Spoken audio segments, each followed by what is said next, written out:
your shirt if you're not getting played in America as a European soccer team, right? We need some sort of system. Is it ever going to happen? Absolutely not. There is no world in which the owners will ever agree to something like that. But why not? Because they're the only ones it would hurt.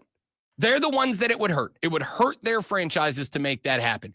But the point is, Nick Castellanos is right. Until we find a way, create a way to hold owners accountable for the performance of their franchises, you're going to have some teams that just suck forever.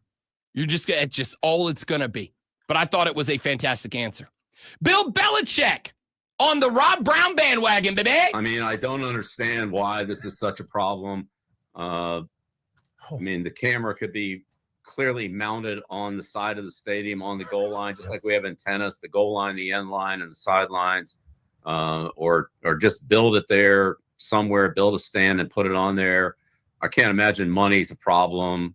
NFL's got plenty of money. Maybe we got to have a car wash and raise some money if that's a problem. But I can't. Yeah. There's cameras that cover the entire stadium, security cameras. I mean, if you dumped a beer on somebody in row whatever, there'd be a camera that would see that, and they'd eject the fan out of the stadium for their behavior. So I don't know why we can't get a camera on the goal line and the end line and the sidelines. But yeah, look, we just want to get this right. Everybody wants to get this right. The teams, the players, the officials, the fans. So just put a camera there. And look, sometimes there's too many bodies there and you just really can't see. Well, if they can't see, you can't see. Like, that's what it is. But there are plenty of times when that camera gives you a good look at it. And I think it helps, certainly helps to come to some of the college plays. Seems like the colleges do it a little more than some of the networks do. So I don't know. I'm not sure. MVP. Do you understand how many problems would be fixed if you would just utilize basic technology that's already in place? Put predetermined cameras on all the lines around the field. All of them. I can go down to Wally World right now and pick up a camera that shoots in damn near 4K for like $125.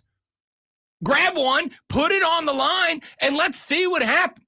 All right, last one before we take a break, because I promise you that the Armada Audio of the AM starts today.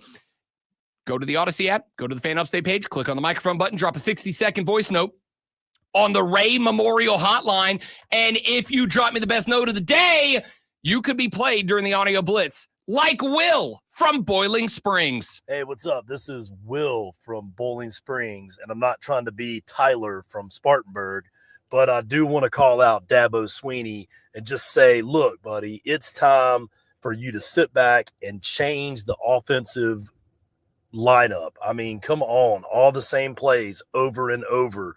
And if you think Pitt and Carolina don't watch tape on all that, then you're crazy, man. Go back old school. Watch some old, Florida Steve Spurrier routes for the receivers, man. Pull up some crazy stuff and run some short and mid routes, because all you do is have your running back float out to the right and then throw it to Maffa and you got 3 yards. I mean, come on, man. You got to do something better than that and better than the deep ball, because that's not working. So, Dabo, I'm putting it on you. You got to do something different, man. Let's see it. Bring it. Will from Boiling Springs getting his audio play, part of the Audio Blitz, went to the Odyssey app, went to the Fan Upstate page, clicked on the little microphone button, dropped that 60-second voice note. You can do the same on the Ray Memorial Hotline, and if you leave me the best voice note of the day, you'll get played during the Audio Blitz. Listen, my conspiracy theory is active. I saw on the sideline, Dabo was hovering over Riley's shoulder. He was kind of right there in the ear. Are we getting a return of the Mac? A return of the dab? Are we going to see Dabo start putting his fingers back on the offense, as I believed he did last year, and finally gave the controls over and the offense kind of picked up? Now that there was the L2 fall, are we going to see Dabo start to put his fingerprints back on? Will from Boiling Springs thinks so. All right, come back, short segment. Then we got Mark Benetti of the Greenville Swamp Rabbits at 8:35, all coming up on the Rob Brown Show on the Fan Upstate. All right, guys, quick live, and we're coming right back. Thanks for coming back. Stay right there. BRB.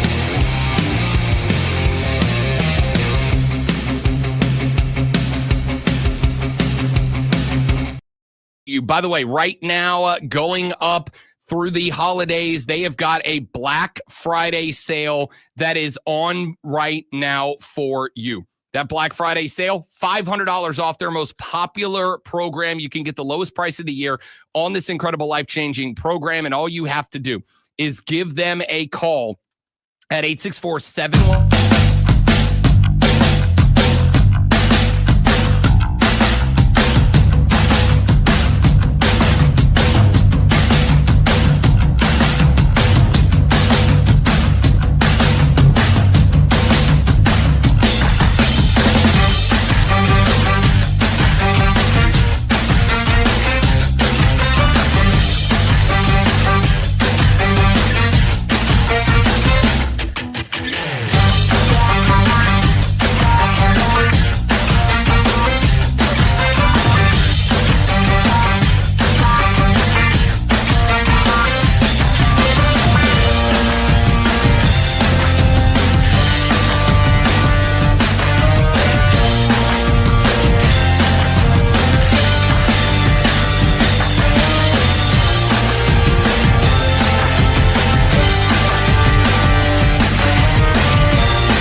Claus scratching. Happy Claus on the scratch. I mean, it just visuals would look. I don't know that Cameron can do. I mean, how hard can that be? But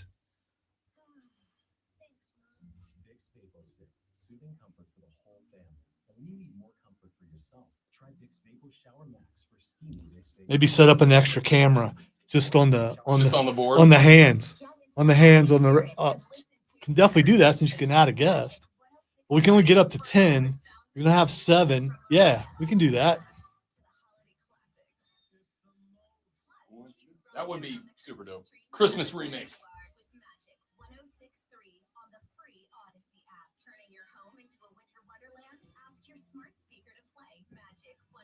That part wasn't on screen, was it? Because that was, I mean, well, I was talking about what we're gonna do. No. Okay, because I want that to be a surprise.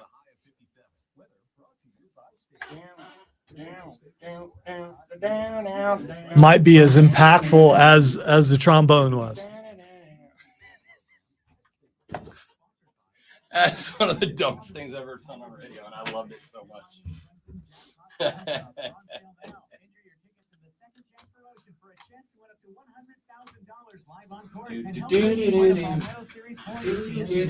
We're gonna run out of ideas eventually, but then you can recycle the old ones because it's been so long since you used the old ones. So.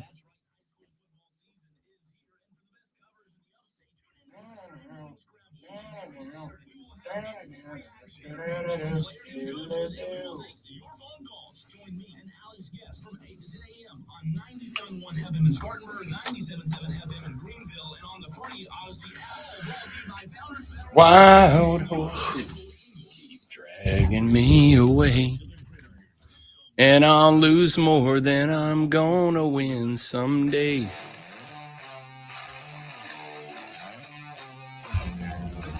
Yes, it is. Welcome back, ladies and gentlemen. Rob the Great One Lonzo with you here on a lovely Upstate Wednesday morning. Coming up in the next segment, Mark Bonetti, the voice of the Greenville Swamp Rabbits, will join us live on the stream. And for those of you that had to bail out because the stream went down, well, we're back just like that. You're welcome. Stream is back up and running. Texter says, Rob, has anyone ever told you you look like Mac from It's Always Sunny in Philadelphia? And the answer is, yeah, like a whole lot of times, dude. Like a whole lot of times. Particularly a character by the name of Fat Mac. Fat Mac is a name that I have gotten many times. And I totally understand it. Fat? Yeah, so Always Sunny in Philadelphia. So that doesn't apply to you anymore. No, because even like, all right, so you are forever Will Wheaton in my heart. I accept that, and I respect that too. I've gotten them both. I'll just for the lulz, I'll pull up on the screen so that for those of you who've never seen Always Sunny in Philadelphia or don't know who Rob McElhenney is, if you've ever watched Welcome to Wrexham, Rob McElhenney is the guy who bought a soccer team with Ryan Reynolds. On the stream right now, that's Fat Mac. On the left, that's Rob McElhenney on the right. So it's just a beard. That's all it is. Because your beard is tight and it's trimmed a certain way, and that's so anybody else who has that similar beard, but facially you don't look like that dude. I disagree. You don't look like that dude at all. You've said that about a lot of people that a lot of other people think look like a lot of other people before. Well, here's the thing. I think people are trying to be nice to you, and I don't have to do that. Yeah, so, yeah. No, I just don't see it. So, Rob McElhenney is a... With the hockey jersey, though, the Cameron vibes are happening big time. Ugh. That one actually bothers me. Will Wheaton, I got respect for. I like that. Mac from Always Sunny, I got respect for that one. Do the hey bada swing. No, bada. Not doing any of that. So Rob McElhenney is he's been on the show for God, however long this show's been running, like 16 years. And for the record, Always Sunny in Philadelphia is my favorite comedy television series of all time. It is above The Office. It is above Parks and Rec. It is my favorite comedy TV show of all time. And Mac is a big part of the reason why. The story. Rob McElhenney is a super in shape dude. Like he's just absolutely shredded. Well, in the show, they did a season where Fat Mac was repressing the fact that he's a gay character. And so in response to repressing that truth about himself, he goes on an eating bender, and Rob McElhenney in real life got real fat to play that character. And the problem was I had always been told I looked like Mac. And then they did a season of Fat Mac. And I started getting told a lot more that I looked like Mac from Always Sunny. But I started getting you look like Mac from Always Sunny a lot more after he became Fat Mac. And that was a bit of a shell shock for me. Bit of a shock. Because I did. It just is what it is. Because I did. I'm not even ashamed of it. Also, one of the greatest television shows of all time. If you've never seen it, it's worth the watch. But yes, Texter, to answer your question, I have gotten many times in my life that I look like Mac from Always Sunny. Here, I'll give you one better comparison for those of you on the stream. If you're not on the stream, you should join us on the stream at facebook.com/thefanupstate, the Fan Upstate on YouTube, or the Rob Brown Show on Facebook, YouTube, and Twitch. To give you a more apt comparison, great one, of what I look like compared to Mac. On the left is Fat Mac, and on the right is the Mac that I get compared to all the time. That's the Mac I think I look like. But on the left is Fat Mac, and the answer is, yeah, that's me. That's what I look like when I knock down a bourbon and Coke at the bar. Maybe that's the thing. I've never seen you in your supposed natural habitat. So I just see you at work. So. It's fair. And you're wearing glasses, and that guy's not. Optical pat down. All right. Love some Mac. Love Always Sunny. Yes, Texter, to answer your question, I did that all the time. You're just loving it that you're getting compared to celebrities. That's what it is. I mean, I look like Mac. There is nothing it doesn't. I don't benefit from it in any way, right? Like if there's an Always Sunny in Philadelphia lookalike contest, I got a chance. If there's a Will Wheaton lookalike contest, I got a chance. But it doesn't benefit me in any way, shape, or form. I'm not better off for it. All right, we'll see what happens. We'll see what happens. If anybody pops up in Always Sunny lookalike contest, holler at your boy and let me know so I can be there. Okay? That's all I'm asking for. I'll tell you what. Let's run to a break. Mark Bonetti is the voice of the Greenville Swamp Rabbits. He's going to join us in the next segment of the show. The Bits have a very special puck drop time today. They will be firing up at 10:30 a.m. So if you got that extended lunch break, take your butt on down to the Bon Secours Wellness Arena. And let's go watch some daytime hockey at the well. The Bits back home today after an electric Saturday night last night. They're going to try to run it up to 2 wins in a row. We'll talk to Mark Bonetti, voice of the Greenville Swamp Rabbits, when we come back on the Rob Brown Show and the Fan Upstate.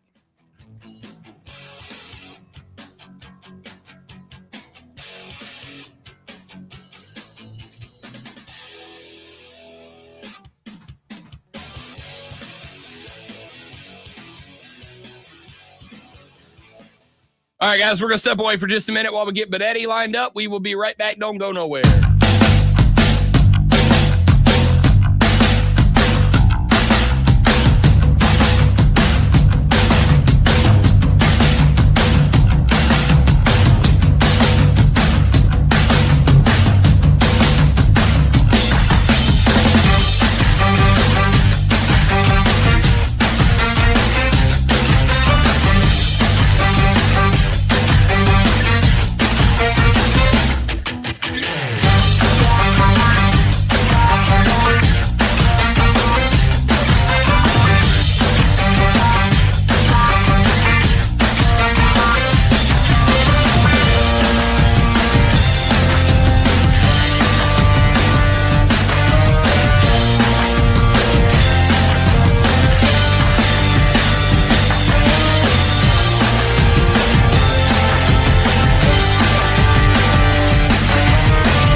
It's okay. We need heels in life. It's okay to have some bad guys.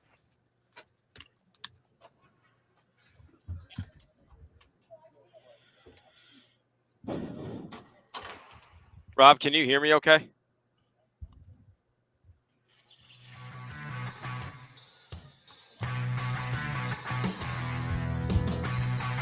You know, I've been doing this a very long time, and over the years, I've had a lot of the voice of the blanks on the show, all right? We got Dan Scott on, voice of the Paladins.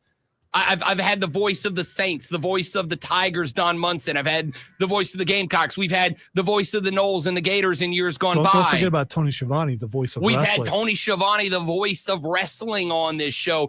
This is the first time in the 17 years I've been doing this that not only have I had the voice of, and in this case, the Greenville Swamp Rabbits, Mark Benetti, but my man showed up in the suit and tie with the headset on from the top of the booth at the Bon Secours Wellness Arena. Dude looks like he's ready to call play-by-play of the Rob Brown Show for the next hour and 22 minutes.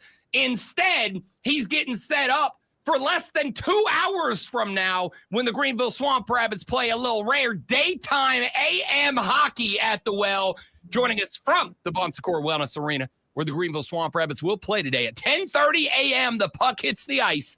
The voice of the Rabbits, Mark Benetti, on the show. What's up, fella? You know, Rob, don't tempt me because I will call play-by-play of the show if I have to. It sounds like a heck of a proposition. I'm doing great. I think it's awesome that we get to have a game of this magnitude here. It's the first time in 6 years that we've had a morning puck drop at the Well.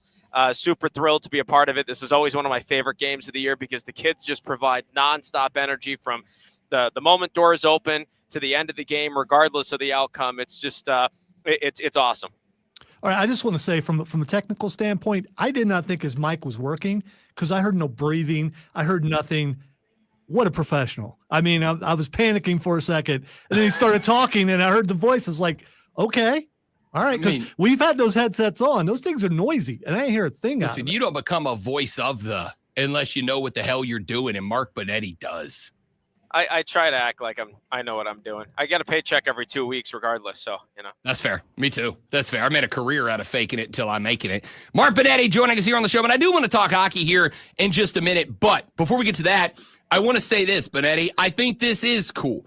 I have said for years that there's nothing I appreciate more than when local sports teams invest in the community, and most importantly of all, when they invest in the kids of the community, and especially for a hockey program in the South. I mean, being able to introduce the next generation of fans is important, but to do something for them like this is fantastic. So to have a 10:30 drop that effectively is serving as a school trip for a few thousand kids from around the upstate, what a killer idea for the Greenville Swamp Rabbits. It's great, Rob. We have 3,600 plus students from 9 different school districts coming out. Off the top of my head, we have 2 from Greenville, 2 from Spartanburg, Lawrence, Pickens, Greenwood, Oconee, Cherokee, all coming out today.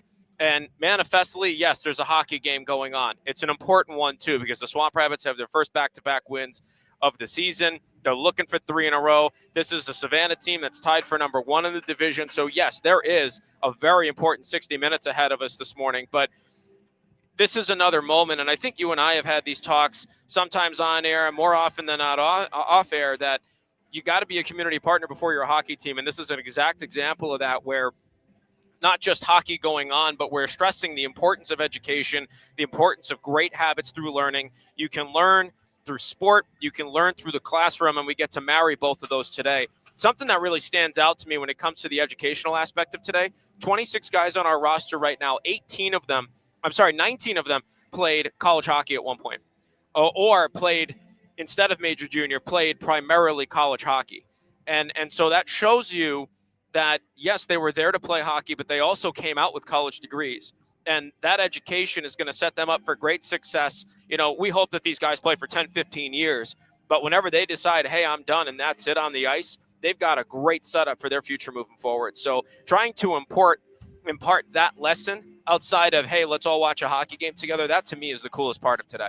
No, I don't disagree. I've said for as long as I've been around youth sports, whether it's coaching or talking about it, promoting or whatever, I don't think that, and I can certainly say it's true for me anecdotally, Mark Benetti, youth sports and involvement in sports, to me, one of the most important developmental aspects of bringing up the next generation. You can go into the classroom and you learn reading, writing, arithmetic, etc., but you also learn, obviously, socializing and being around people and working. But I don't think you can learn lessons like being a great teammate, learning to win with grace and lose with dignity, all these fantastic lessons that I think more people need to be taught as youth. The best classroom for that is sports. And if you can utilize an opportunity like today to get a bunch of kids who maybe don't get the opportunity to be around sports because of whatever is going on in their life, and you provide them with this, it's a great opportunity to get them hooked on sports and into this world that is full of not just entertainment, as we will find out at 10:30 today when the puck hits the ice, but all those fantastic life lessons that come around or come from sport.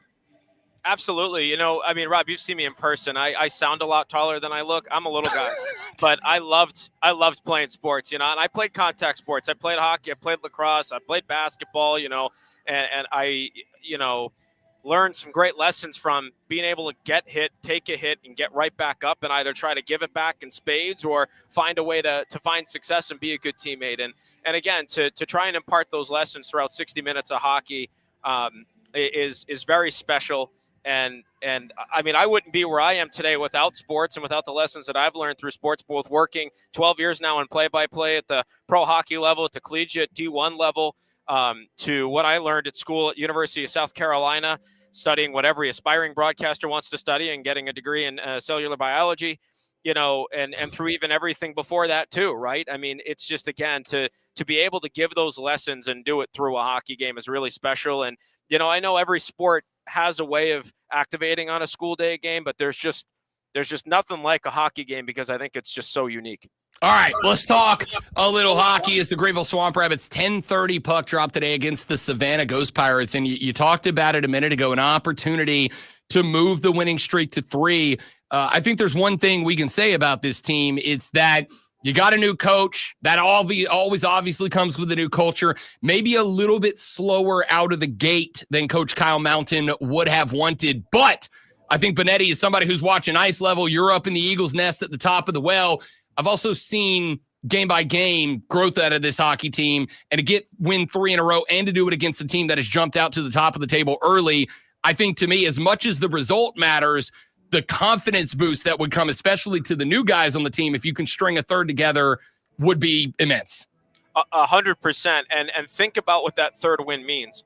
You have that momentum going up against later this weekend, the back-to-back defending champions who coincidentally enough are tied with Savannah for that top spot on the table that you had just mentioned.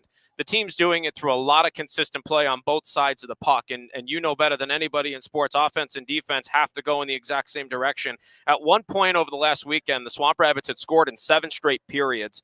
And over their last 7 periods, they've only allowed 1 goal. And that included a massive 28-save shutout from Jacob Ingham on Saturday night, Star Wars night against Atlanta. And that was a huge rebound win, not just because of what had happened the night before against the Stingrays on the road, but just for the team's overall confidence to see the goaltending do what they were doing.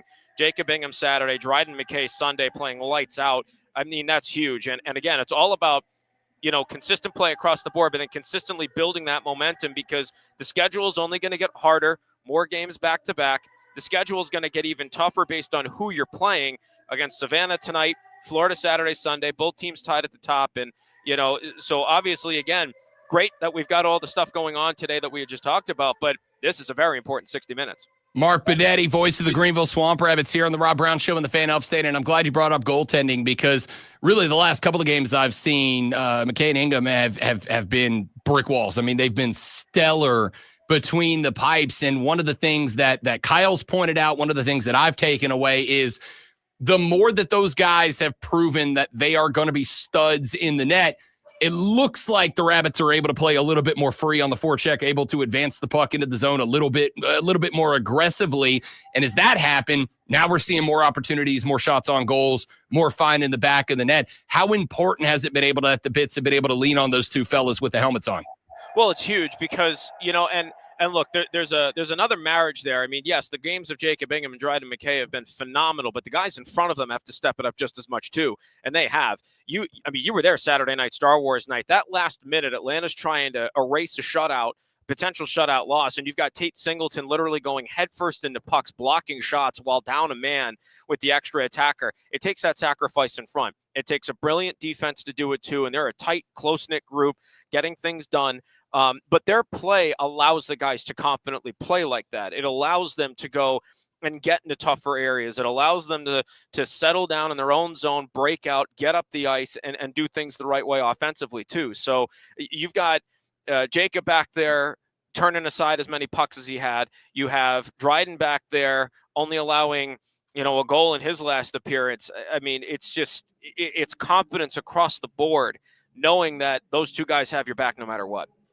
Talking to Mark Benetti, voice of the Greenville Swamp Rabbits. We talked about it a minute ago, maybe a little bit slower of a start, but I chalked that up to Andrew Lord obviously was there for a very long time. He had things going his way, and while Kyle Mountain served as an assistant under Lordo for a year, when he takes over and he's holding the clipboard for the first time, there's just going to be an inherent culture change anytime you switch from head coach to head coach.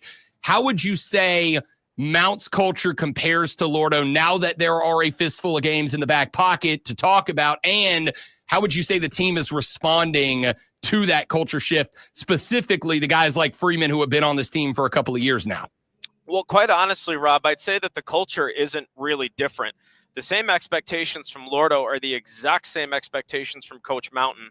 Obviously messaging on a lot of things, especially with X's and O's, is going to be different, but the identity of this team being hard-nosed, defense first, offensive skill, everybody tries to be responsible in every phase of the game, and you're expected to work.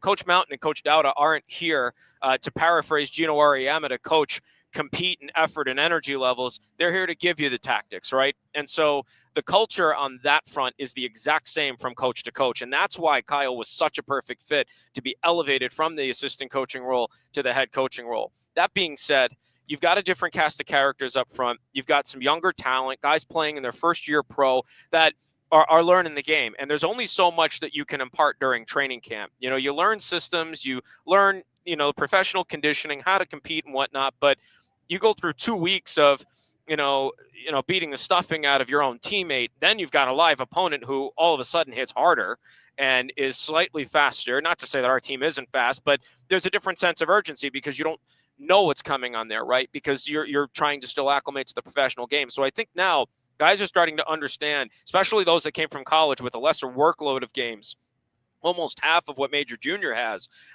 that the games are more intense. They stack up faster. The guys hit a little harder. And now that they've adjusted to that and they have the expectations of what the pro game is, now you're starting to see it click. And that's where the power play is coming in, with the likes of a Patrick Moynihan chipping in, Tate Singleton in his second year coming in, Carter Savoy leading the charge as a third-year guy. All of the support that they're getting from the likes of a Parker Berg, who's averaging almost an assist per game as a first-year pro. He's tied with Carter Savoy for the scoring lead at 7 points in 7 games. So now the younger guys, it's starting to click. And that's why we're seeing so much consistency across the board. So the culture is very much the same. The messaging is different, but the learning process is also different just because of a new cast of characters and a brand new season. And even for the veterans, too, you're playing with new guys, right? So it's getting used to their idiosyncrasies and whatnot. Now we're starting to see it pay off. Mark Benetti, voice of the Greenville Swamp Rabbits. Break today's game down for me. Look, it's say what you want. At the end of the day, when the puck hits the ice, you got to go out there and play Swamp Rabbit hockey for sure. But when you're talking about a weird schedule change, a 10:30 in the morning drop, you got to be to the arena earlier than you are pretty much any other day, even when practice is at 11 o'clock most mornings. You're talking about a whole different change from the routine that you were used to, even for a 2:30 Sunday game. So what's the vibe, A, set up for a 10:30 game, and B, what do we expect to see today against Savannah? Well, my expectation for Savannah today is the most important part of the game. This sounds obvious to say, but I'll explain it in a bit. 5-on-5 is the absolute key today. 5-on-5, even strength, full strength hockey. That's the key today. And I say that because, yeah, Swamp Rabbit special teams are clicking. The penalty kill's been shut down, and that obviously has to continue. They've scored on the power play in 3 straight games. The penalty kill's only allowed 2 goals on 24 killing attempts throughout 7 games this year. It's by far one of the best penalty kills in the league. They're number 4 right now at 91.7%. But 5-on-5 is critical because that's where Savannah's bread and butter is. Their special team numbers aren't there, but they've scored 38 goals on the season through 10 games. 32 of them have come in 5-on-5 hockey. So, they're already averaging almost 4 goals a game as it is. But when 3 of them are coming the way that the game is meant to be played, 5-on-5, that's a troublesome stat. So that's where defense is key. That's where being connected in all 3 zones is key. Making sure that the play is tilted to their side of the ice, but also making sure that you don't give them those odd man opportunities, both on power play and in transition, because it's a team that can skate. It's a team with a lot of firepower, and they can score in every possible way, but they primarily rely on 5-on-5. So if the Swamp Rabbits can win the 5-on-5 battle today, that's going to be huge. So that's the biggest key I'm looking for today. Mark Benetti, the voice of the Greenville Swamp Rabbits, joining us here on the Rob Brown Show in the Fan Upstate. And moving forward, every Wednesday at this time, we will have our Swamp Rabbit update, and we'll have Benetti on some days, we'll have Mount on some days, we'll have players joining us throughout the rest of the season. 10:30 a.m. puck drop today against Savannah. Then on Saturday, another special puck drop time. That one 4:05 on Saturday, and then we wrap up on Sunday 3:05 against the Florida Everblades. Mark Benetti going to be on the call today at 10:30 a.m. My man, I will see you right after the show, big dog. Have a good call. Thanks so much, Rob. Appreciate the time today. Any and every time. Mark Benetti from the Greenville Swamp Rabbits. We have to run to a break, and when we come back here in just a minute, worry not, kids. We still got 60 more to go. The final hour of the Rob Brown Show is next after Lonzo blows you away with this Sports Flash. Batten down the hatches. The second college football playoff ranking have dropped, and Oregon once again holds the number 1 seed, followed by Ohio State. He looks like Winter Soldier, by the way. Texas and Penn State in the top 4. The rest of the top 12 includes Indiana, BYU, Tennessee, Notre Dame, Miami, Alabama, Ole Miss, and Georgia. Boise State, SMU, and Texas A&M are just outside the top 12, with Colorado at 17, and Clemson and South Carolina stacked at 20 and 21. The Winnipeg Jets made NHL history last night, becoming the first team in league history to win 15 of their first 16 games with a 6-3 victory over the Rangers. We are 3 days away from boxing history as a knockout machine. Iron Mike Tyson takes on the most punchable face in boxing, Jake Paul. Stay tuned right here for the hype leading up to the fight, which goes down Friday night. We're going to talk about all of it on Fight Club tomorrow. We'll see. Right here on Fan Upstate.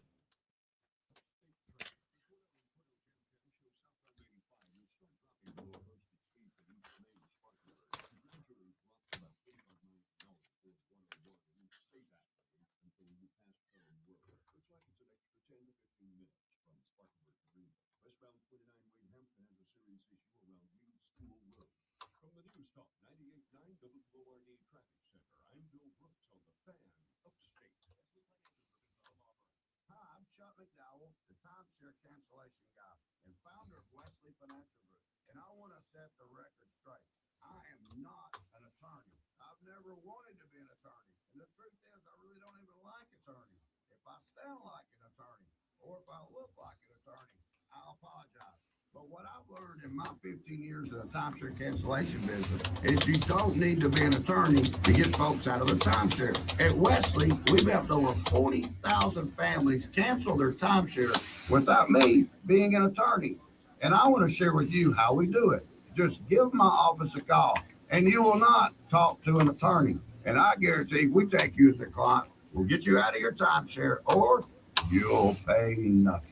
Call now for your free timeshare exit info kit. 800-656-1551. That's 800-656-1551. 800-656-1551. Did you wake up with joint pain? Does it hurt when you do even the most routine physical activity? Have they told you it's time for knee or hip replacement? Hey, it's Charlie James. Stop what you're doing and listen. You deserve a life of comfort and ease with no surgery and no meds. And QC Kinetics can get you there. QC Kinetics is the nation's leader in regenerative cellular treatment for joint pain. This is an all-natural approach that harnesses your body's own healing properties to treat the root cause of your arthritic pain. Everybody's talking about this now. It's so cutting edge. The protocols developed by QC Kinetics are life-changing for so many people. Tens of thousands of satisfied patients with more every day. Yes, You can have real lasting relief from chronic joint pain without drugs, without surgery, and without downtime. Discover your options with advanced regenerative medicine at QC Kinetics. The consultation is absolutely free. Call 864-448-3772. More specifically, it looks like Sebastian Stan in Hot Tub Time Machine. That's fair. The younger fair. version. Yep. He's the villain of the Yep. of the show. Yep. Maybe it was the camera angle. I don't know what it was, but I couldn't look because I kept seeing Winter Soldier talking That's hockey. fair. That's my first time actually seeing him. So I've heard him a bunch, but I've never seen him before.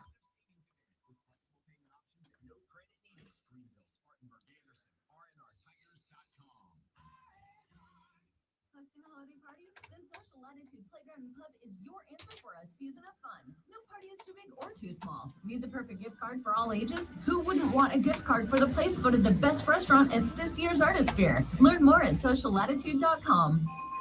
This holiday at T-Mobile, I'm joined by a special co-anchor. What up, everybody? It's your boy, Big Snoop Deal Double G. Snoop, let's talk about Snoop Deal Double G. this holiday.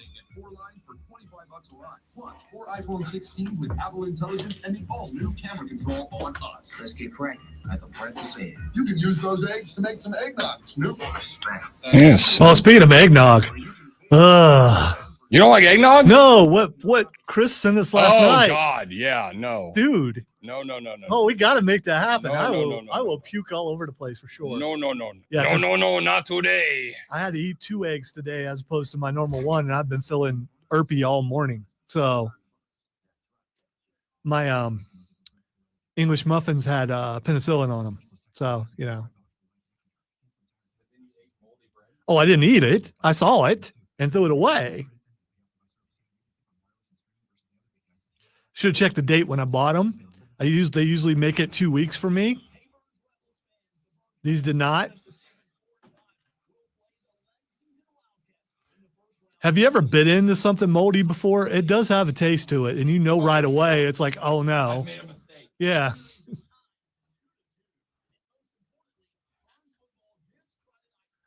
Luckily, I'm awake enough to go, yeah, that's green. I'm not eating that.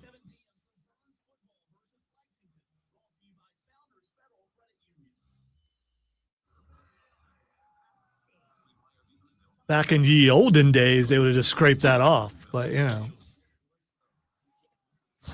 Back when you were a kid, no, I was talking about like medieval days when they, I was making a year-old joke, Lonzo. Oh, okay. Oh, I get it. There it is. See, I'm just, I'm so old. I'm gonna get him through it, guys. I'm slow and old. No, the deterioration began quite some time ago. Seeing the downward slope. When I hit near the bottom, I'm just going to start sliding. That's going to be bad.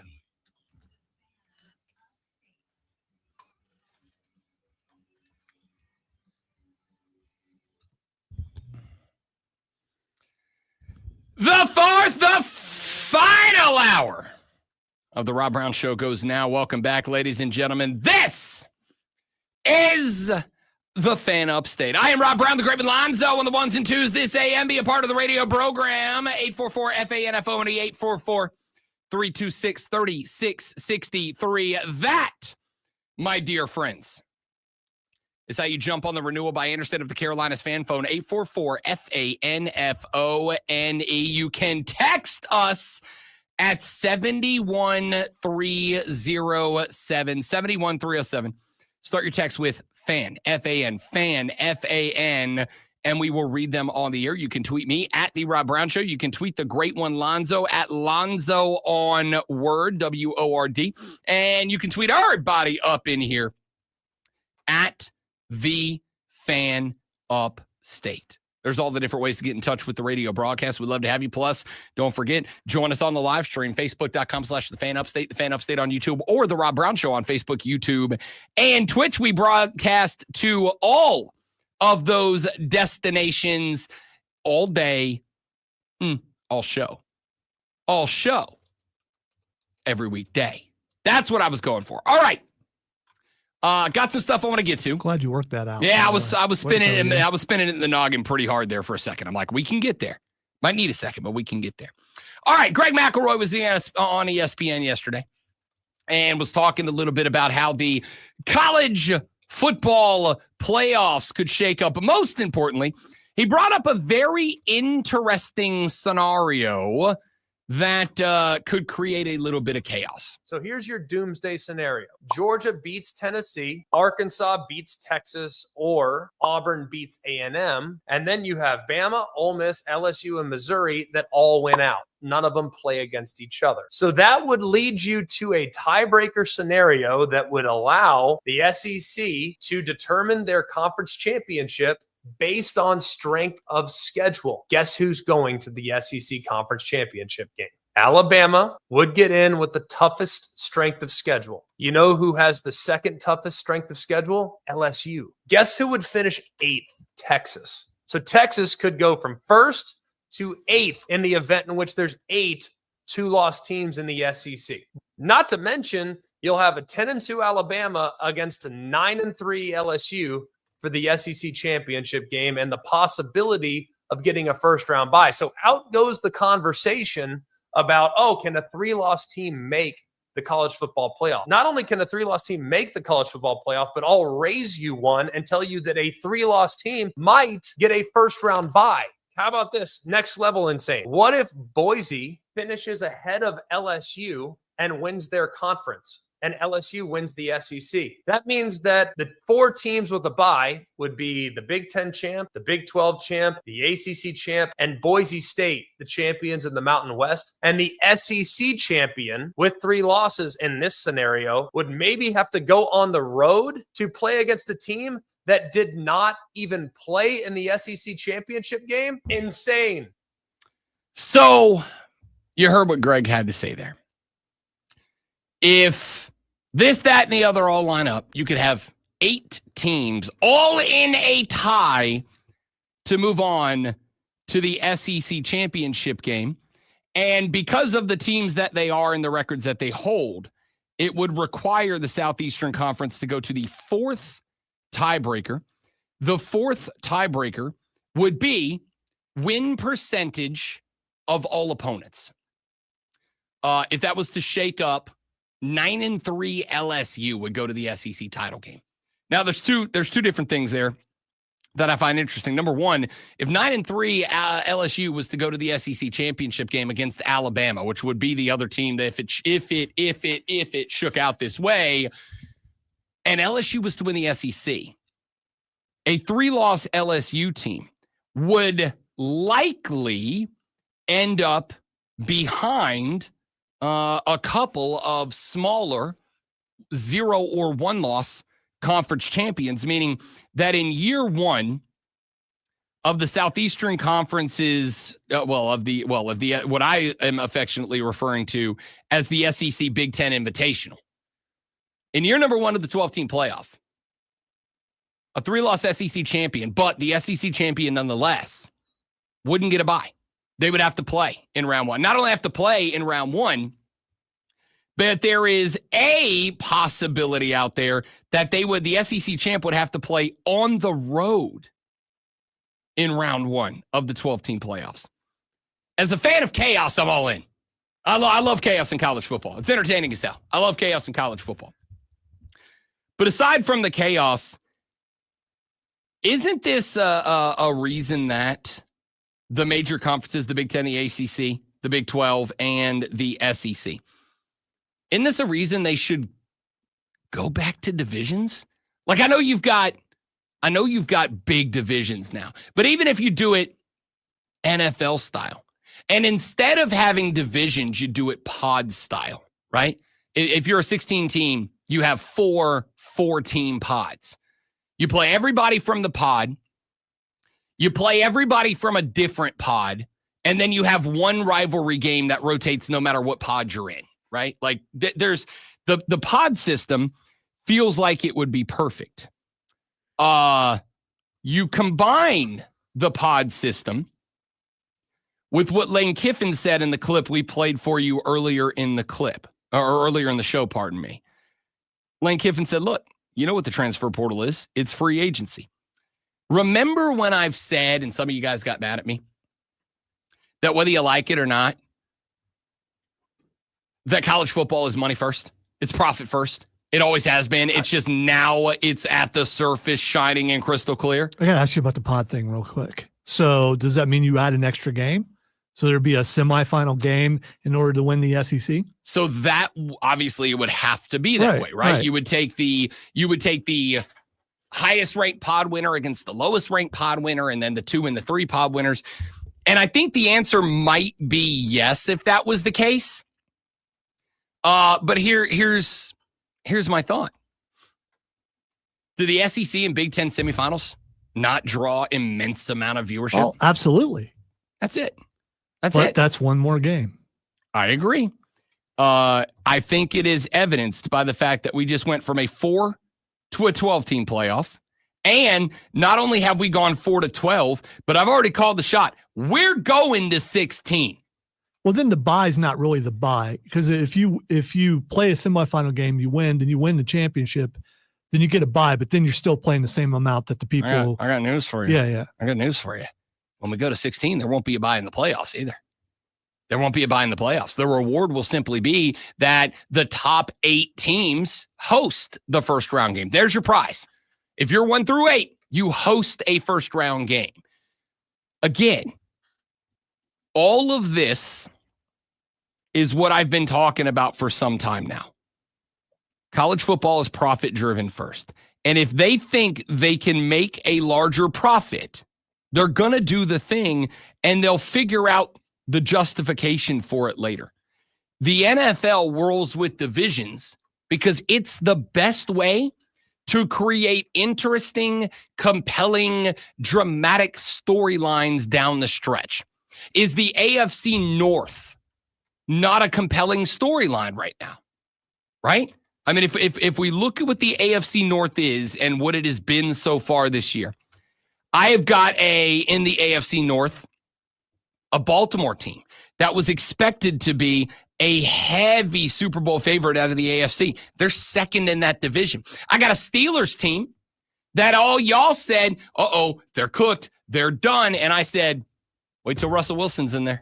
I'm telling you, wait till Russell Wilson's out of Denver and my dog is cooking, just knocked off the Commanders this weekend. They were already winning with Justin Fields in there. It isn't like the miraculous thing happened when Russell Wilson came in. So they were already a story before that. They were already a story.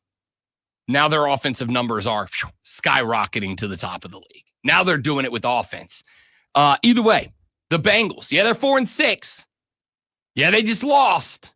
But they do the Bengals, this is going to be something that a lot of you are going to scoff at. Stick with me. Do the Bengals not feel like the most dangerous 4-6 team of all time?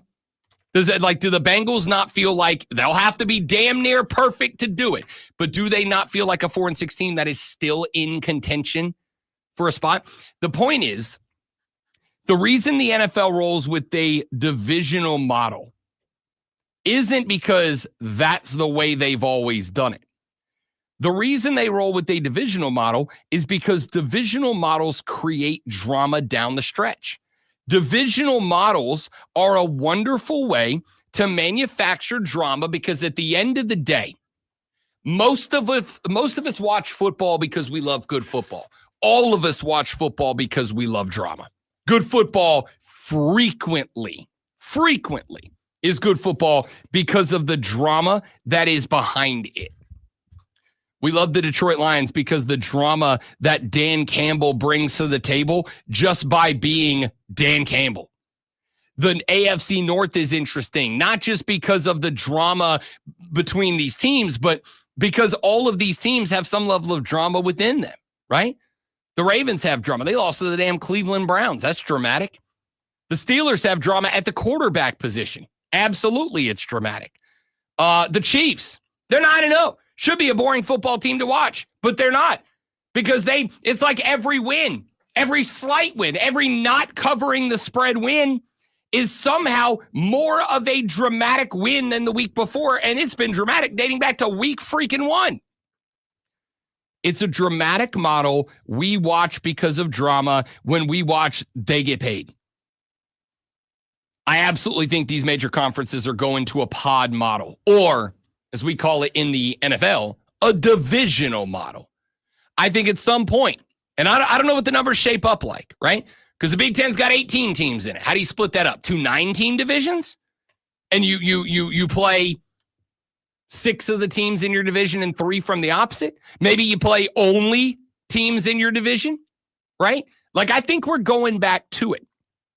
And I think the reason we're going back to it is because it will manufacture more drama. And even if you got to add one more game, because we got a 4-pod system, and now there's a pod semifinal or a divisional semifinal, and then the conference championship game, even if we go back to that, the reason we would go is it's one more very meaningful game.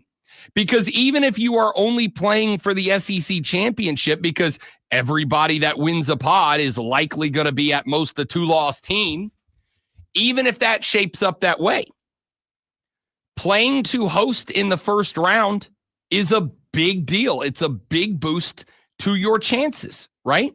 So it makes more money. It gives us another dramatic game to put on TV, and you can still utilize it in a way that rewards teams that are going to the playoffs. It's real simple. At the end of the day, and I've been banging this drum for a long time, the college game is money first. And in listening to what McElroy just said, and again, I am Team Chaos, but if you end up in a spot where the Southeastern Conference has an 8-way tie, you thought it was bad when a team got left out of the 14 playoff? Imagine what it's going to look like when 6 Southeastern Conference teams feel like they truly got left out of the SEC championship game. A championship game that for all but probably one of them, a W would result in a first-round bye in the college football playoffs. You don't think there's going to be some drama connected to that? Now, that drama is interesting. It's entertaining, but I can't televise that, right? I can't televise Ole Miss fans being all upset that they got left out when LSU got to go play. I can't televise that Georgia's all upset that Bama got to go play. I can't televise the sadness, as McElroy pointed out, of Texas fans who were inside of the top 5 all season long, but got left out of the SEC championship game because their strength of schedule, which they had a minimal hand in setting and 0 hand in setting in terms of conference strength of schedule.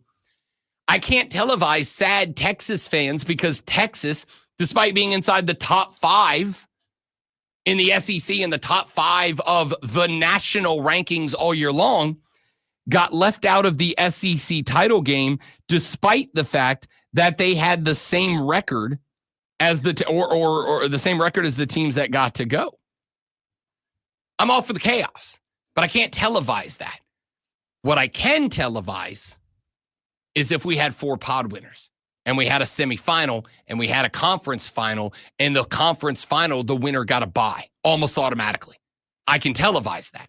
And if I can televise that, I can monetize that. And at the end of the day, ain't that the plan? Ain't that the game? Ain't that the way it works? Yes.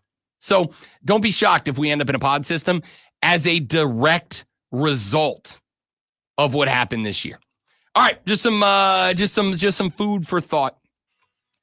Hey, make sure you go to the Odyssey app, AUDACY, put it on all your digital devices. Go to the Fan Upstate page, click the little heart icon, so every time you open the Odyssey app, it brings you right to our station. And when you get there, go to the little microphone button, click it, leave it that 30-second to 60-second voice message on the Ray Memorial Hotline. Because if you do, and you leave me the best voice message of the day, you might hear your voice message played the next day on the Odyssey Blitz. Our I'm struggling right now. Our Armada audio of the AM. We will play it during the Audio Blitz every day. Go to the Odyssey app, leave it on the Ray Memorial Hotline on the Fan Upstate page, and see if you can get your voice on the show. We are back after this on the Rob Brown Show and the Fan Upstate.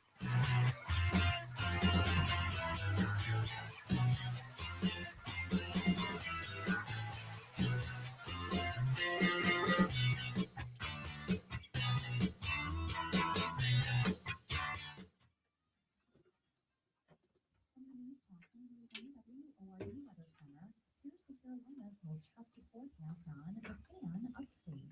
Partial sunshine develops today, high 57. Tonight, chance for rain, light cloudy, 74.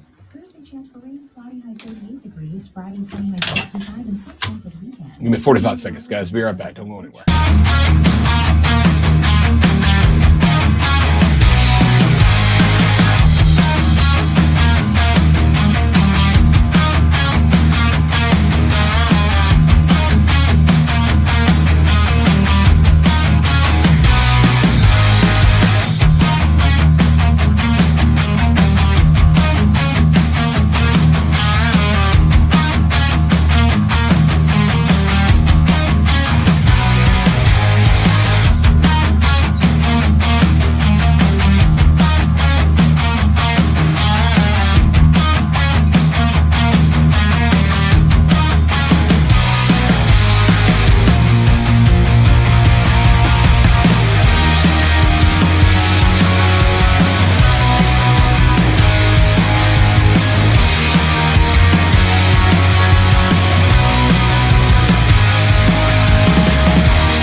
Greenville, 97.1 FM Spartanburg, and on the Odyssey app.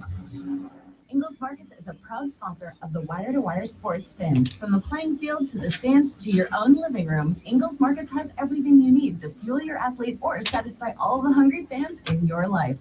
Ingles, low prices, love the savings. Wesley Financial Group is not a law firm. Hi, I'm Chuck McDowell, the timeshare cancellation guy and founder of Wesley Financial Group. And I want to set the record straight. I am not an attorney. I've never wanted to be an attorney. And the truth is, I really don't even like attorneys. If I sound like an attorney, or if I look like I was scrolling Twitter yesterday and I came across some wrestling pod. I don't remember what it was, but this guy on it said, you know, the one question I'd really like to ask, I'd like to ask Kane how he feels about all these other Kanes. And I was like, we did that.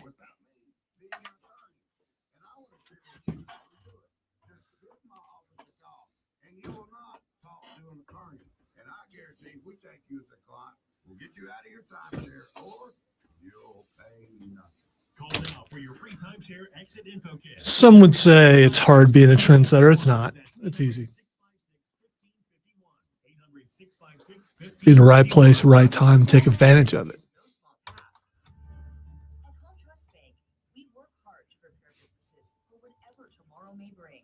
Your dreams are our business, and we have local experts who can help you plan for a successful future. Dependable guidance you need and service you'll appreciate. At Home Trust Bank, we take your small business banking personally. Visit your local Home Trust branch or anytime at htb.com. Member FDIC. After you use Bounce Dryer sheets and realize how fresh, soft, less wrinkled, and less staticky your laundry can be, you'll want a sheet on it every time. Like those socks that smell like they've been through a marathon. Or that blanket that's got wrinkles on its wrinkles. Maybe even your chatty coworker who keeps distracting you. So I've realized the mistake that I've made teaching Silver how to play the SpongeBob game because I hate platformers. I don't know anything about the game, TBH. It's good. It's a good game, Yeah. especially if you like the show. Everybody's in it, except for the voice actor for Mr. Krabs is not the voice actor for Mr. Krabs, and it bothers me. Is it like clearly different? Yeah, it's like, could they not afford Clancy Brown? I mean, or was he not available for the game? It's possible. Everybody else sounds like the original voice. And I'm getting frustrated because I just cannot teach her how to turn the camera. We're having mini arguments. It's like left to right. Don't push it down. It goes top down view. You can't see anything when you do that. We are talking stuff though. See, I told you couldn't do it. You try it.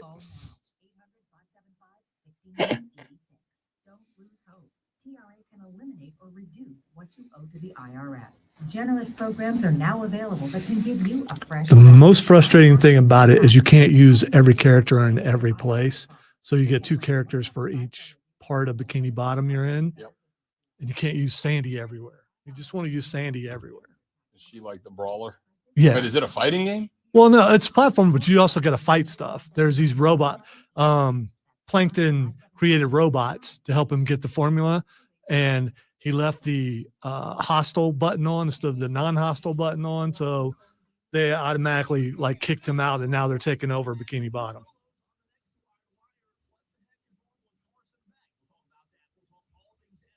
He's not that good.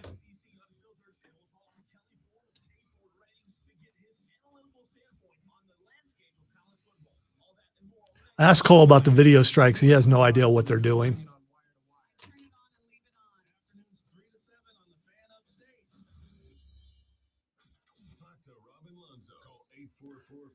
Should probably listen to find out what commercials they're inserting. You know, Yeah. Could be some really bad Well, they don't play their stuff. commercials on the stream though. They Right. go to break. No. The video says they're inserting commercials because of the audit. So whoever struck the video is inserting their own commercials in the video.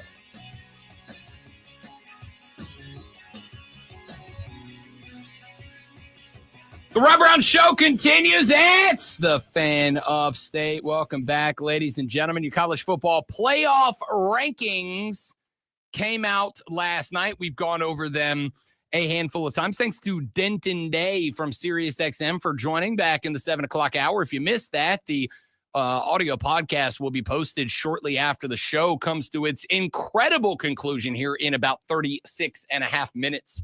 From right now, you can go back and listen to that interview with Denton Day by going to thefanupstate.com and going to the podcast section or following the Rob Brown Show, wherever you get your podcast. Oregon 1, backed up by Ohio State, Texas, Penn State through 4, Indiana number 5, BYU number 6. Then you go Tennessee, Notre Dame, Miami, and Alabama round out the top 10. Ole Miss is 11, preceding Georgia, Boise State, SMU, and the Colt through 15. 16 is Kansas State. Colorado jumps up to number 17. Washington State, Louisville are 18 and 19. At number 20, the Clemson Tigers at number 21. The South Carolina Gamecocks. Oh, boy, howdy. The Palmetto Bowl looking progressively more interesting on the national scene. LSU is 22. Mizzou, Army, and Tulane round out the top 25. So now that the College Football Playoff Committee rankings have dropped for this week, what are some of the talking points? Well, we'll start with this one, as we have mentioned a couple of times. 3 of the top 4 spots are all owned by the Big Ten. 4 of the top 5 spots are owned by the Big Ten. Now, there are obviously some things that have to shake out. 2 of those teams, Indiana and The Ohio State University, still have a contest to play here in just a couple of weeks from now. And that is going to be a big one for the Hoosiers and the Buckeyes. Here's my question, Lonzo. If Indiana wins that football contest, which is a long shot, I think you guys are going to be favored by probably, I'd say today, 8.5. If Indiana wins that contest, they jump Penn State, right?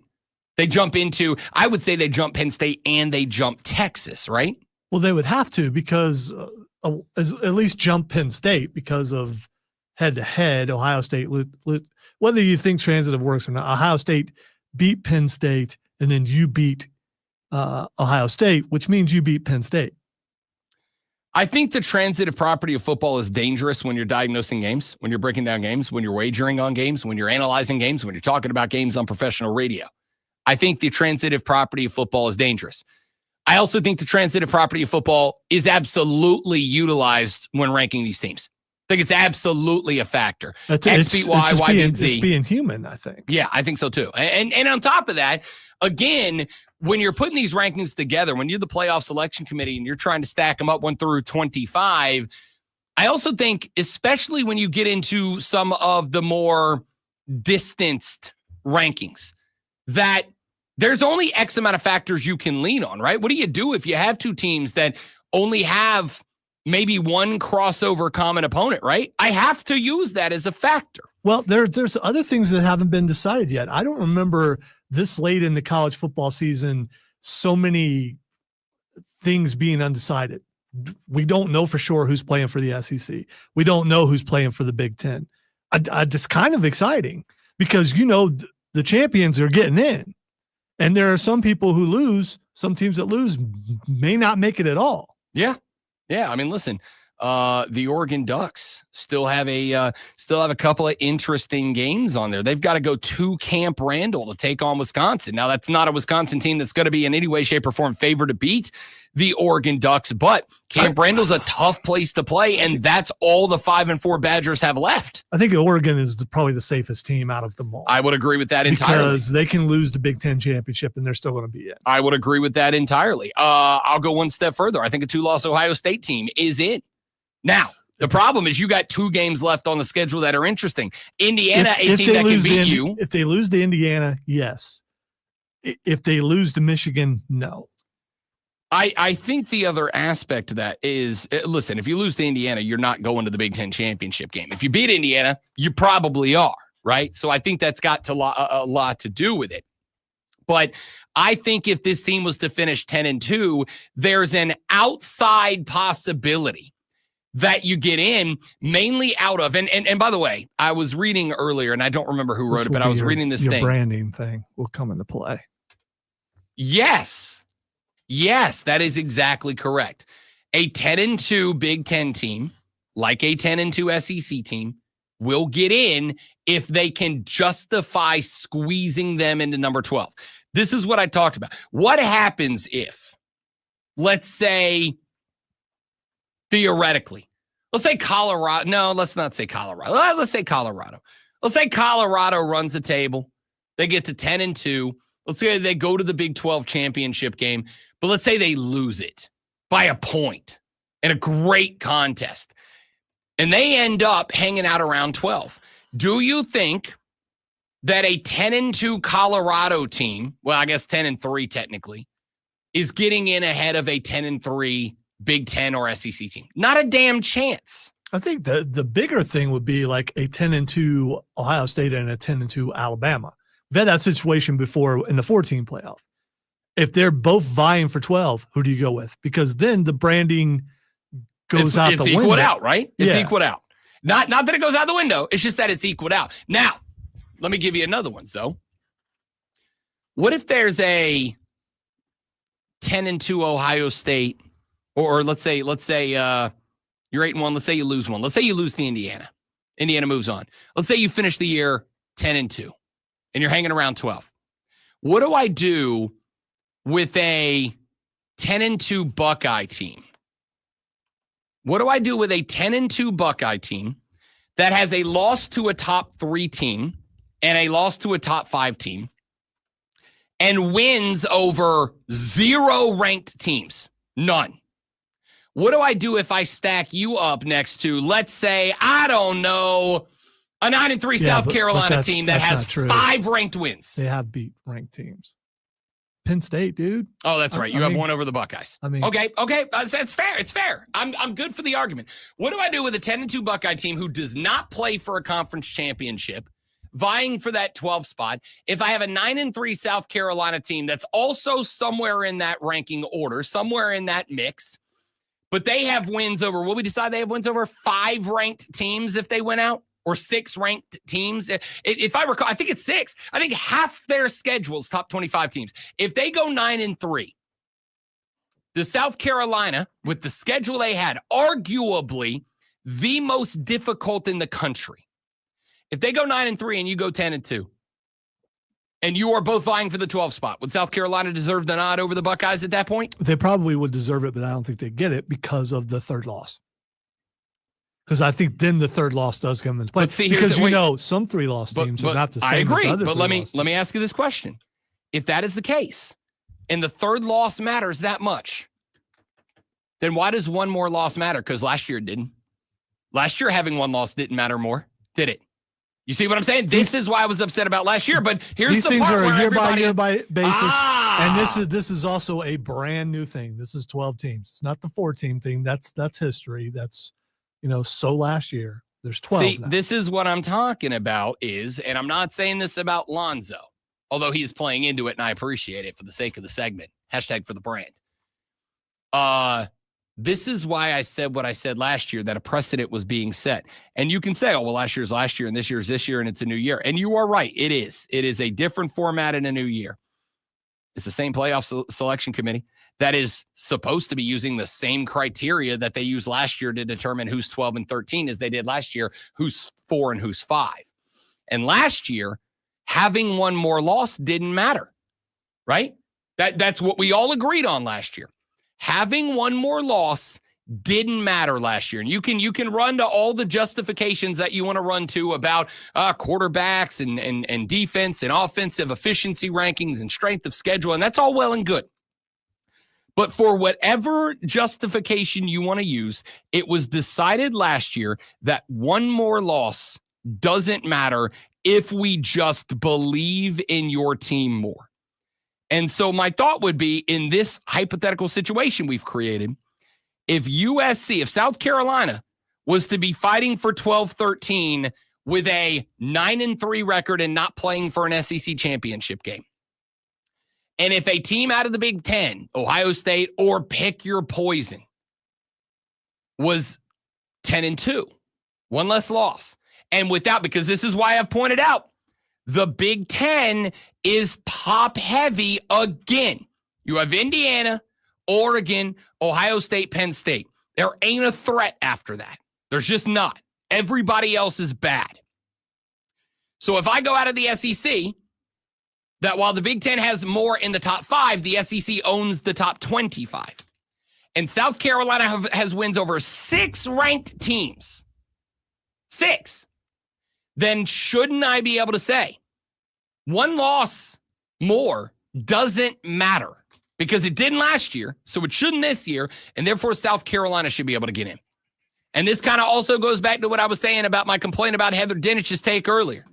Explain to me why a 3-loss Georgia team should be able to get in at 12, but not a 3-loss South Carolina team who had an objectively more difficult schedule to navigate. It doesn't make sense. This is all I've been asking for. Make it make sense to me. All right, we wrap up the show after this on the Rob Brown Show on the Fan Upstate.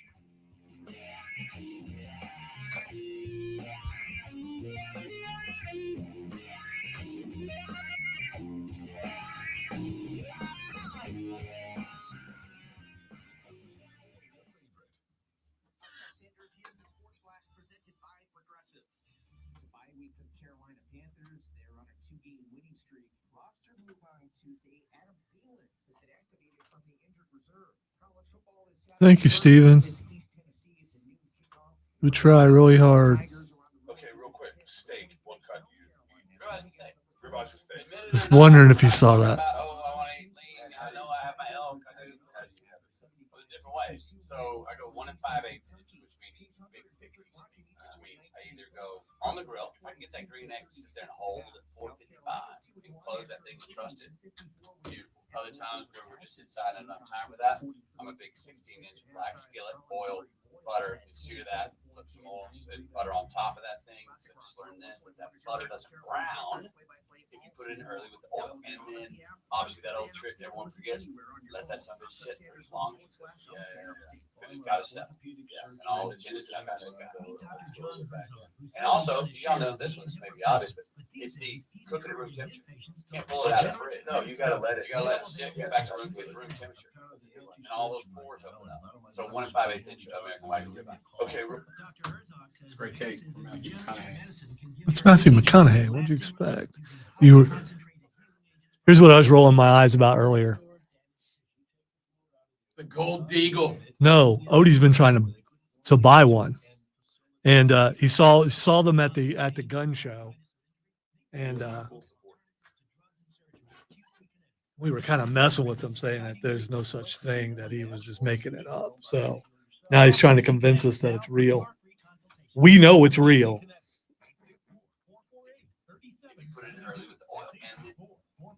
Put it in early with the oil, and then obviously that old trick. 3772. Hey, can you blow up some balloons for Jack's party? I can't. I'm so congested. You need Sinex Saline from Vicks. Sinex nasal spray. Yeah, just Sinex. Breathe. Sinex saline. Barely with the oil. Obviously, that old trick everyone forgets. Let that son of a bitch sit. Don't forget. Let that son of a bitch sit. Son of a bitch sit. Bitch sit. Bitch sit. Life's important moments without congestion. Try Sinex saline from Vicks. Just Sinex. Breathe. Let that son of a bitch sit for as long as you could. Yeah.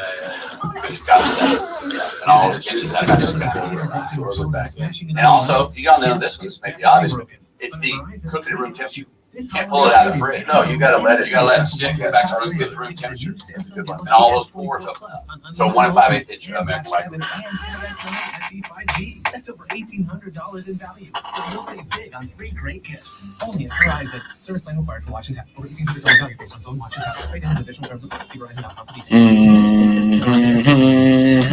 Odie finally watched Deadpool and Wolverine last night and texted us and said he learned new curse words by watching. I find that hard to believe because he said some things before, and I'm like, what? What'd you say? What's the English equivalent of that thing you just said?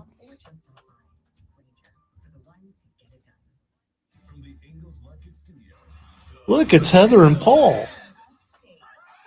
Paul!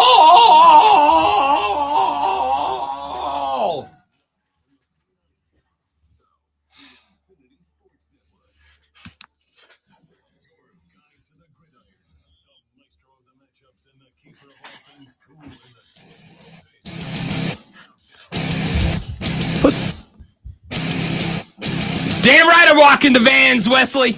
Put those things down.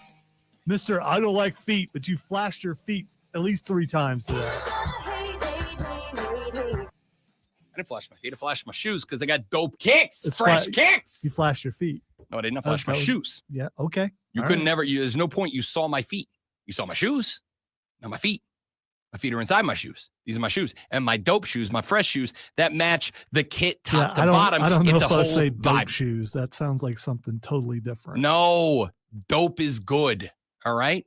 It's like Radical from back in your day. No, I was going to say it makes it sound like you paid for them by selling dope. No, it doesn't. Dope just means cool, Gramps. Come on, man. Excuse me. I've taught you this. Excuse me, old man. I don't even know that they use dope anymore to describe things. Oh, it's back, baby. We done circled all the way back around. Bell bottoms and dope. What's this we stuff? The kids, the society, public. And you're one of them? Damn right. I still got it, bud. I still got it. I'm still hip. Speaking of that, you are daddy-o. We talk about food on this show. It's an important part of my life. It's an important part of your life. It's actually one of the most important parts of everybody's life. Yeah, I think we all kind of need it. Yeah, got to have it. Our buddy Michael Stathakis pointed out at one point that the reason food comes up regularly on just about everybody's radio show is because we like to talk about things that we connect over, right? Whether it's our football team, whether it's music that we like, whatever. And there are very few universal experiences. Food is one of them. So when I come across a good food take, I got to share it. I think all of us, and all of us, I mean America, love Matthew McConaughey. How can you not love Matthew McConaughey? He's just a dude that's got his own vibe. Just does it the Matthew McConaughey way every time. He's the best, all right? Well, Matthew McConaughey was on a podcast called Two Bears, Two Bears, One Cave. It is hosted by a couple of comedians. One of them is Bert Kreischer. The other one is Tom Segura. Two guys I very much like. And again, they're grown-up comedians. They're not for everybody. But podcast is pretty funny. Yeah, it used to be. It's kind of fallen off a little bit. But they get good guests. Matthew McConaughey was one of them.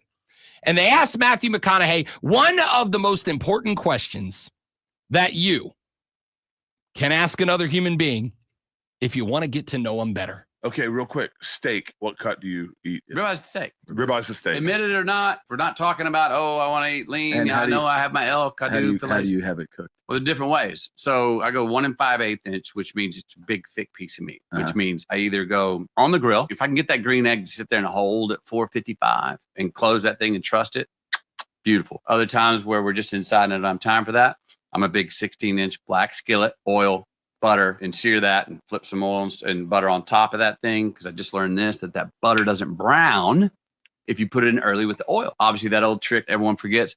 Let that sit for as long as you cooked it. Yeah. Because it's got to settle. Yeah. And all the juices kind of go relax. absorb it back in. And also, you don't know this one. This may be obvious, but it's the cooking at room temperature.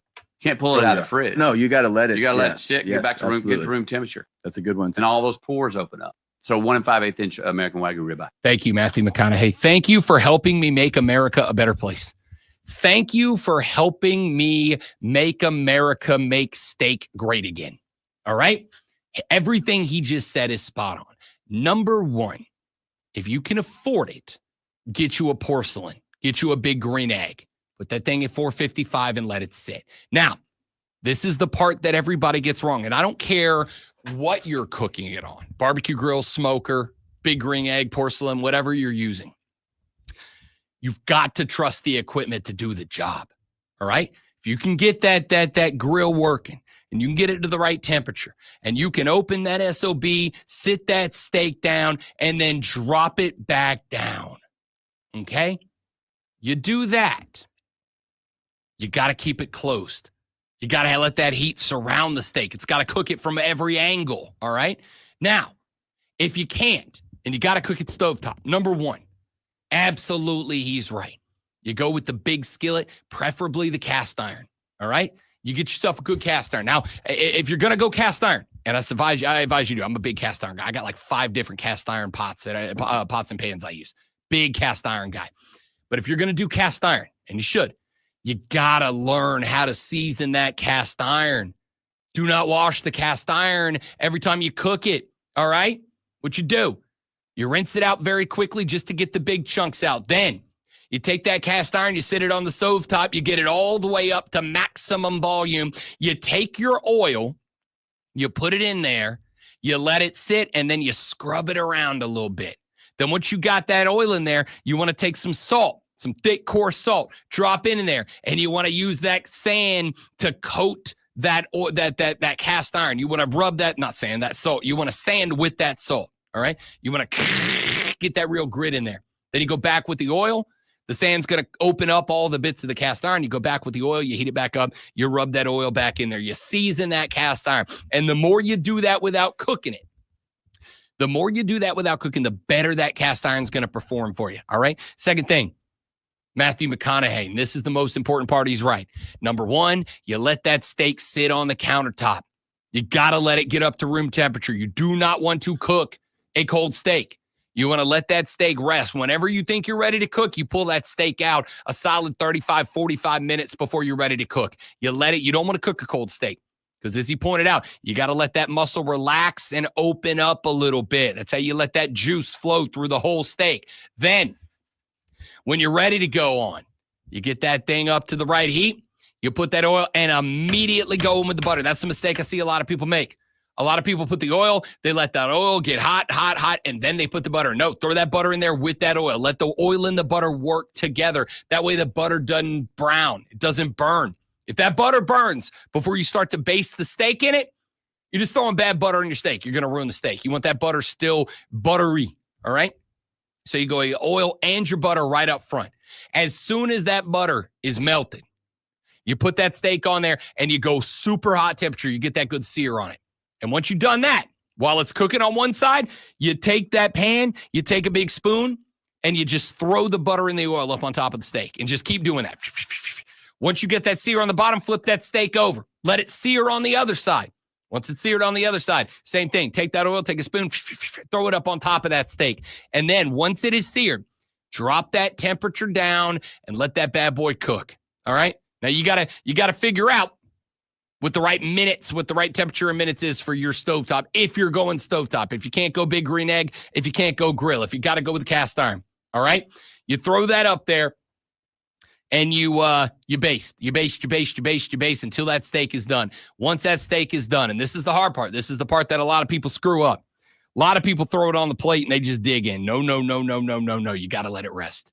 However long it took you to cook it, 5, 6, 7 minutes, however long it took you to cook it, let it sit out for that same amount of time. Because once that muscle starts to relax again, after being tightened up from cooking, once it starts to relax, then all those juices and that butter, they start to redistribute themselves throughout that steak. All right. And that's what you need, because otherwise you're going to have some dry bites in there and you're going to have some overly saturated bites in there. You want uniform liquidity throughout the whole steak. You want that juice distributed all the way through that steak. And if you don't let it rest, especially if you get that good sear on it, if you don't let it rest, you're going to have some bites that are super juicy and you're going to have some bites that are really dry. It's just going to ruin it, because you're going to be alternating between mouthfeel of the steak from one side to the other. And it ain't about that life. All right. So let that steak rest for as long as you cooked it, then plate it. And by the time you get it plated, tabled, served, and cut into, now it's had time to let those juices get through the steak, to let that butter seep into all the right places. Bang. There's your good steak. There's your good steak. That's how you roll with it. Ladies and gentlemen, you're welcome. I'd like to thank Matthew McConaughey for being out here and fighting the good fight, trying to educate America on the best way to cook a steak. And by the way, even if you like your steak burnt, I mean well, even if you like your steak overcooked, I mean medium well, this is still the right way to cook it. Even if you're going to overcook your steak and cook all of that delicious pink and red out of the middle, because you like a hockey puck more than you like good steak, this is still the right way to cook the steak.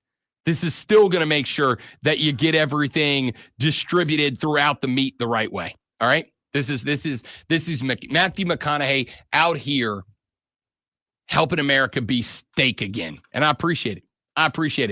Let's see. Steven said, if you grill a steak, you're doing it wrong. Cast iron and finish in the stove. This is the way. And different strokes for different folks, Steven. Now, I agree with you. I will actually stovetop and oven a steak before I'll grill it. Now, I love a good grilled steak. But if you're going to grill it, again, part of the reason is it's harder to work on a grill. It's harder to work on a grill because you gotta trust that your grill's temperature gauge is right. You gotta trust the thermometer's right. You gotta trust that you're not on a hot spot or a cold spot on the grill. You gotta trust that it's uniform throughout. You gotta have your timing just right. You gotta be able to get that heat up to sear it and then drop back down. That's tougher to do on an open flame than it is with a stovetop. But if you can nail it on a grill, that's important. That's massively important. Texture said, let's see. Cast iron is how you catch the plague. Bacteria, yo. No. Texture, what are you talking about? You clean the cast iron, but you season it, then you put it away. Put that lid on top when you put it away. When you come out, you bring that cast iron up to temperature. You heat that thing up to that 400 plus. Before you put anything on it. Come on, man. I've been eating off of cast iron since I was a baby. A wee lad, Rob. Do better. Texas said, great. Now I wish I had some steak for breakfast instead of this sliced Walmart deli meat. Thanks, Rob. You're welcome, corn chip. Do better with your life. I believe in you. Texas said, if you don't stop, I'm going to have you cuffed overnight, Rob. This isn't the bleeping panhandle. What? The Rob Brown Show presents Twitter. Cuffed as in rested or hit in the back of the head? Arrested. Oh, okay. For what? For coming out here and trying to make America the best possible steak cooking place it can be? And by the way, you're wasting your text talking about the Tyson Paul fight. It's not happening. Speaking of the best piece of meat in America, the first thing that's Xing is the sexiest man alive. That's the best I've ever used the sound clip in my life. That was the one right there. It was really good timing. John Krasinski named the sexiest man alive by People magazine. Can I tell you right now, it is so weird seeing Jim Halpert from The Office 15 years ago named as America's sexiest man. But I got to tell you, I get it. I see it. Jim Halpert, a.k.a. John Krasinski, and the wife pointed this out to me when we talked about it last night. You mean Mr. Fantastic from I sure do. Got shredded from Multiverse of Madness. I sure do. She pointed out that he is the perfect mix of like genuinely like traditionally attractive man who also very clearly has like a nerd side to him, right? Like he's not overtly like Chris Evans, just macho bro everywhere. Like there's clearly a nerdy, goofy, quiet side, but also he's shredded. So I get it. Ears don't matter in this stuff because his ears are like out there, dude. I mean, did you watch his any younger, of his younger days were not, but now his ears are. No, they out there. always were. It's just a hair cover. Yeah. Maybe. Okay. Did you watch any of his Jack Reacher stuff? No, I've heard it's pretty good though. It's pretty good. B, a couple of scenes in there where he takes his shirt off, and I'm like, God dang it, Jim! You can't have everything, Jim. You can't be cute and that hot. But he is. He does it both. It's all we gotta frustrating. do is get a Hollywood trainer in here. And, I'm telling you. And you and I both could be like that. I'm telling you. Any personal trainers out there looking to advertise your company on the radio, I'll take the services. All right. I'm just saying. Daddy wants a 6-pack back. It's been like 20 years. Yeah, I don't believe that ever happened. But it did. In high school. Okay. I was shredded in high school. I played sports around the calendar. I was shredded. Yeah. Then I went to college and I learned what beer was. Yeah, me too. But I never had a 6-pack. But I think some people are incapable of having that, no matter how hard they work. All right, the next thing that's Xing is someone who also has a 6-pack. Becky Lynch. Becky Lynch. Is she coming back soon? I know her. I know that she was coming around the end of her contract with WWE. Well, her contract's been up. I'm pretty sure. That's what I thought. Yeah, so and supposedly money comes into play because they only offered her like $2 million, and some of the biggest stars get like 12 or something like that. Yeah, regardless of how you feel about Becky Lynch, for like a solid 2 years, she was the biggest draw in women's professional wrestling. So I'm if they're lowballing her, I'm a little shocked, not because of her, but because if Becky gets ticked and leaves and she goes there, well, Tony Khan will give her that $12 million. Seth's following. Well, I think the reason why she's Xing is because of a book that she wrote. I believe that's why. All right. And finally, the last thing that's Xing is Dungeons and Dragons. I saw it Xing earlier, but I saw it while we were in the air. I didn't get a chance to look. Yeah, I'm assuming it's going to be like the 50th anniversary or something. I believe there's a new manual. I think there's a new Dungeon Master manual. I don't know if it's a new manual. I do know that, what is it, 5e? Yeah, 5e. 5e Advanced or something is coming out. Which is good because for me, as a dungeon master, judge away, IDGAF. I like when a new book comes out because it allows all of us who do this to start over on a new platform and a new foundation. And even though they've made some changes that I don't love, I'm interested to see what shakes out of it. Hey, that's how you end the show on a nerdy high. Thanks for being here. I hope you enjoyed it. Come back tomorrow, Thursday. You know how Thursday goes. It's going to be busy. We got Lulu Kesson, we got Rashad Beer, we got Hate Ass Mario, we got Fight Club and more. Y'all have a great rest of your day. Don't drink and drive. I will punch you in the face. See you back here tomorrow to do it all over again on an even better edition of the Rob Brown Show right here on the Fan Upstate. What'd you do when you were a kid? Play Nintendo?